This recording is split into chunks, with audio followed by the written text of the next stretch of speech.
કોઈને પુસ્તક લખવું હોય, પુસ્તક પાડવું હોય તો એનું મથાળું એમ કરવું જોઈએ, મૂળમાં ભૂલ,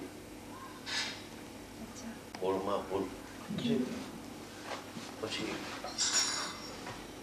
એનો મૂળ વાક્ય એ છે કે આત્મા પરને જાણે છે, એ મૂળમાં ભૂલ છે. આત્મા ખરેખર પરને જાણતું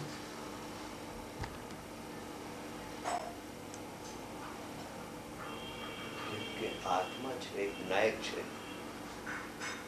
નાયક છે કુંભોનાચાર્ય ભગવાન ફરમાવે છે, જેમ સેટિકા ખડી ચૂનો છે તે ભીંતનો નથી, એટલે કે ભીંતને સફેદ કરતો નથી. દ્રષ્ટાંત આપીને એમ કહ્યું કે નાયક નથી પરતો, નાયક પરને જાણતો જ નથી. નાયક તો નાયક છે. આત્મા આત્માને જાણે છે એવું પણ સ્વરૂપ નથી, તો આત્મા પરને જાણે છે. હા હા હા, એ તો સ્વરૂપમાં છે જ નહીં. જો વ્યવહાર લેવો હોય તો એટલો લે. તો આચાર્ય ભગવાન ફરમાવે છે કે તારે વ્યવહાર જોતો હોય તો એટલો લે. જી, આત્મા આત્માને જાણે છે, જ્ઞાન નાયકને જાણે છે. એટલો વ્યવહાર લે તો એમાં પણ સાધ્યની સિદ્ધિ નથી. તો આત્મા પરને જાણે છે એ તો વ્યવહાર જ નથી, સીધું અજ્ઞાન થાય છે. એટલે નાયક પરતનો નથી, એમાં એટલો બધો માલ ભર્યો છે. 2000 વર્ષ પહેલાનું વાક્ય છે, જંગલમાં તાલપત્ર પર લખ્યું છે. હા, નાયક પરતનો નથી, નાયક તો નાયક છે. કેની જેમ જેમ ચૂનો ભીંતનો નથી. લોકો કહે છે કે ચૂનો ભીંતને સફેદ કરે છે, એ વાત 1% સાચી નથી. એમ આત્મા પરને જાણે છે, એ વાત 1% સાચી નથી. સાચી હોય તો વ્યવહાર કહીને નિષેધ કરત. બેન સમજાય છે? આત્મા પરને જાણે છે એવો જો વ્યવહાર હોય તો એ વાક્યમાં એમ કે આત્મા પરને જાણે છે એ વ્યવહાર છે, હવે તું એનો નિષેધ કર. અને આત્મા આત્માને જાણે છે એવા વ્યવહારમાં આવી ગયા, અને પછી જ્ઞાયક તો જ્ઞાયકમાં નિશ્ચયમાં આવી જાય. પણ કહે છે કે એ વ્યવહાર જ નથી. આત્મા પરને જાણે છે એવો વ્યવહાર જ નથી. જ્ઞાનની પર્યાયમાં એવો વ્યવહાર નથી. આત્મામાં તો એ છે જ નહીં, પણ આ તો જ્ઞાનની પર્યાયમાં નિશ્ચય વ્યવહાર બે હોય છે. એક સમયની જો જ્ઞાનની પર્યાય થાય છે એમાં નિશ્ચય ને વ્યવહાર બે ભાવ છે. તો તારે વ્યવહાર લેવો હોય તો એટલો લે કે આત્મા આત્માને જાણે છે, અથવા જ્ઞાન આત્માને જાણે છે. એટલો વ્યવહાર લે. તારે વ્યવહાર જોતો હોય તો આટલો વ્યવહાર છે. બાકી આત્મા પરને જાણે છે એ તો વ્યવહાર જ નથી. ત્યારે એને કુંદકુંદાચાર્ય ભગવાને તો આત્મા આત્માને જાણે છે એ વ્યવહાર જ લીધો નહીં.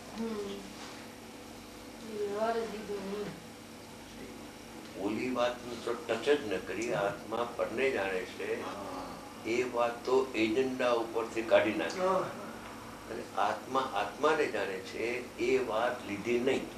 એના જ્ઞાનમાં હતી, પણ એવો ભેદનો વ્યવહાર પણ પોતે લીધો નથી. આત્મા પરનો નથી, નાયક પરનો નથી, તો નાયક કોનો છે? નાયક નાયકનો છે, અથવા નાયક નાયક જ છે એમ પોતે લીધું. ટીકાકારે એમ લીધું કે આત્મા પરને જાણે છે એમ જો તું માનીશ તો આત્માનો નાશ થઈ ગયો. આહા, અજ્ઞાન થઈ ગયું ન લખ્યું, આત્માનું જ નાશ થઈ ગયું. ચૂનો ભીતને સફેદ કરે છે એમ જો તું માનીશ તો પેલા ડબ્બામાં ચૂનો હતો અને ભીત કાળી હતી, ત્યારે બે પદાર્થ તારી દૃષ્ટિમાં હતા. જ્યાં ચૂનો ભીતને લાગ્યો તો ભીત સફેદ તને ભાસવા લાગી, તો ચૂનાનું અસ્તિત્વ જ ન રહ્યું. એટલે આચાર્ય ભગવાને જે મૂળ આચાર્ય ભગવાને વાત કરી છે એના અનુસંધાનમાં એને કહ્યું કે જાણે છે એને જાણવાનો નિષેધ કર, પણ જાણતો જ નથી તો પછી ઉપયોગ મૂકવાની વાત ક્યારે રહી? સમજાણું મારું કેવું? હા, જે આત્મધર્મમાં વાક્ય આવ્યું છે એનું આ રહસ્ય ખોલું છું. આજે બહુ વિચારવા આવ્યા, સમજી ગયા. યથાર્થ વાત છે. આત્મા પરને જાણતો જ નથી, જાણે છે અને પછી ગૌણ કરું ને નિષેધ કર, આંખ બંધ કર, એમ છે જ નહીં. પ્રથમથી જ જાણતો નથી. મૂળ આચાર્ય ભગવાને જાણતો નથી એમ કહ્યું, અને ટીકાકારે પણ એમ કહ્યું કે જાણતો જ નથી, છતાં કોઈ એમ માને કે ઉપરને જાણું છું, તો એના આત્માનો નાશ થઈ ગયો, અસ્તિત્વ ન રહ્યું. ત્યારે કુંદકુંદાચાર્ય ભગવાને આત્માને જાણે છે વ્યવહાર ન લીધો. જ્ઞાયક તો જ્ઞાયક છે, ટીકાકારે એટલું લીધું કે પોતે પોતાને જાણે છે એ વ્યવહાર છે. એ વ્યવહારને ઓળંગી જ આવે તું સમજાવવા માટે. અમે પણ અમારે કેવું પડે છે, કોઈ વખતે અમારે પણ કેવું પડે, અમને ખટકે છે એ વાત. આત્મા આત્માને જાણે છે અથવા જ્ઞાન વડે આત્મા જણાય છે, જ્ઞાન વડે જ્ઞાયક જણાય છે, એ વાત અમને ખટકે છે. પણ એ વાત લીધી છે કે જ્ઞાનીઓ પણ વેદમાં ભેદ કલ્પના કરીને સમજાવે છે જીવોને. વેદમાં ભેદની કલ્પના કરીને સમજાવે છે, બીજો ઉપાય નથી. જ્ઞાન આત્માને જાણે છે, આત્મા આત્માને જાણે છે. એમાં સાધ્યની સ્થિતિ નથી, એમાં એવું સ્વરૂપ નથી, એમાં અનુભવ થતો નથી. આત્મા આત્માને જાણે છે, એમાં અનુભવ થતો નથી. આત્મા આત્માને જાણે છે, એમાં અનુભવ ન થાય આત્માનો, તો આત્મા પરને જાણે છે, એમાં તો અનુભવની વાત गंधे नहीं, गंधे नहीं, उसमें तो आत्मा का नाश है, नाश हो जिस बात में, उसमें अनुभव की बात तो कहाँ रहे? માટે નાયક પડતોનો નથી, નાયક નાયક છે, અણમોલ વાક્ય છે. એક ગુરુદેવે આમાંથી જ લીધું છે કે નાયક પરને જાણતો જ નથી તો પછી પર તરફ ઉપયોગ મૂકવાની વાત ક્યાં રહી? આમાંથી લીધું છે. ઉપર આવી જાવ ને એકબીજા ઉપર આવી જાવ. આવો ભાઈ ઉપર આવી જાવ. આવો ભાઈ ઉપર આવો.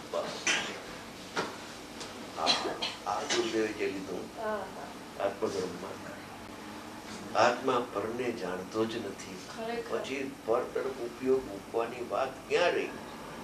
એ વાત ક્યાં? આ વચન છે ક્યાંય?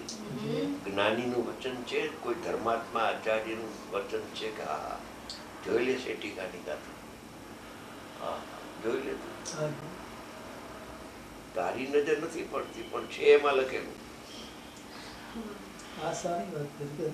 હોય તો નિષેધ કરીએ ને, પણ એવું છે જ નહીં એટલે નિષેધ છે જ નહીં. ગુરુદેવે કહ્યું કે બે જ આંખ છે, ત્રીજી આંખ નથી. ચક્ષુ બે છે, દ્રવ્યાર્થિક ચક્ષુ ને પર્યાર્થિક ચક્ષુ. એ દ્રવ્યને જાણનારું જ્ઞાન ઉઘડે અને એ ન ઉઘડે બિડાઈ ગયો હોય તો પર્યાય ને જાણે તો પર્યાય દ્રષ્ટિ થાય. એટલું જ છે. પણ કોઈ લોકાલોકને જાણે કે પરપદાર્થને જાણે, દેવગુરુ શાસ્ત્રને જાણે એવી કોઈ ચક્ષુ નથી. એ બધું ઇન્દ્રિય જ્ઞાનમાં જાય છે, અજ્ઞાનમાં જાય.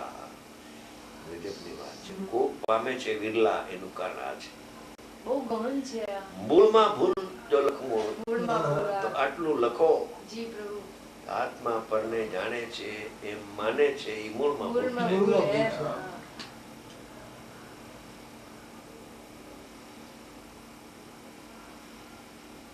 આત્મા પરને કરે છે એ તો વસ્તુના સ્વરૂપમાં જ જ નથી. અરે એ તો એજન્ડા ઉપર લઈ શકાય નહીં, કેમ કે આત્મા જ્ઞાનમય છે. તો બહુ થાય તો જાણે જાણે જાણે, પછી કોને જાણે એટલું રાખો, હા બાકી કરવાનું તો વસ્તુના સ્વભાવમાં છે.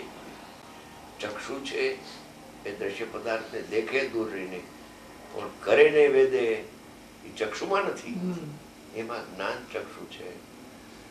આહા, એ કરે ને વેદે કરતા બુદ્ધિ અને ભોગતા બુદ્ધિ તો વસ્તુના સ્વભાવમાં. આહા, એ તો પામવાનો કોઈ શક્યતા નથી.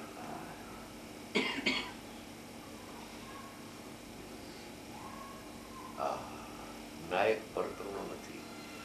કેટલો ના માલ કર્યો છે. ટીકાનિયારે મેળવું, ગુરુદેવનું વાક્ય મેળવું. મેળવ્યું, પ્રવચનસાની ગાથા મેળવી. કોઈ આંક જ નથી ત્રીજી. ત્યારે આ પરપદાર્થ જણાય છે ને તારી ભ્રમણા છે, ભ્રમણા છે, વ્યવહાર નથી. વ્યવહાર નથી, ભ્રમણા છે. ભ્રમણા છે તારી. અને એ ભ્રમણા ભાગ્યા વિના આત્મદર્શન નહીં થાય તને બાબુ. આહા. કેમ કે શ્રદ્ધામાં જેમ છે કે હું પરને જાણું છું, તો જે જેની રુચિ હોય એ તરફ જ ઉપયોગ જાય છે. બસ બહિર્મુખ ઉપયોગ છે તો અજ્ઞાન છે, એનો ઉપયોગ છે. જ્ઞાન જેનું છે એને ન જાણે, અને પરને જાણું છે એમ માને. એટલે જ કહ્યું ને કે એને જ્ઞેય અને જ્ઞાયક નો શંકર દોષ. ઇન્દ્રિય જ્ઞાન ને જ્ઞાયક એક માન્યા. ઇન્દ્રિય જ્ઞાન ભિન્ન છે, આત્મા ભિન્ન છે. ઇન્દ્રિય જ્ઞાન વડે જણાતો પણ નથી, ઇન્દ્રિય જ્ઞાન વડે પરને જાણતો. પરને કે સ્વરે જાણવાનું કોઈ સાધન ઇન્દ્રિય જ્ઞાન નથી. અતિન્દ્રિય જ્ઞાન પણ પરને જાણતો નથી, પર જણાઈ જાય છે. ઇન્દ્રિય જ્ઞાન પણ પરને જાણતો નથી, પણ પર જણાઈ જાય છે. એ વાત હકીકત સાચી છે. લોકાલોક દર્પણમાં જણાઈ જાય છે, પ્રતિભાસે છે. કેવળ નિજ સ્વભાવનું અખંડ વર્તે જ્ઞાન. એક વાક્ય તો બસ છે. કેવળ કહીને ગજબ કરી દીધું. કેવળ નિજ સ્વભાવનું, એમ સપર બેને જાણે છે, કેવળ નહીં. એ કેવળ જ્ઞાનનું લક્ષણ જ નથી, એમ કહ્યું શ્રીમદજીએ. કેમ કે આત્મા પરને જાણતો જ નથી, પછી કેવલ જ્ઞાન તો પરને ક્યાંથી જાણે? જેવો આત્મા હોય એવું જ કેવલ જ્ઞાન હોય ને.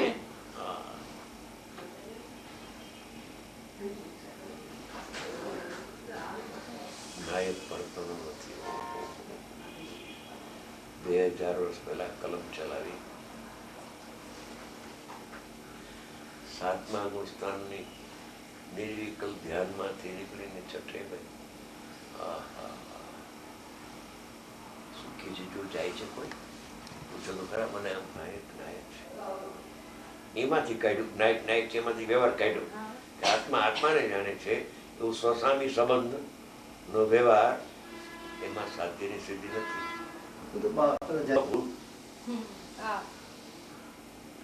આત્મા પરને જાણતો નથી, છતાં હું જાણું છું.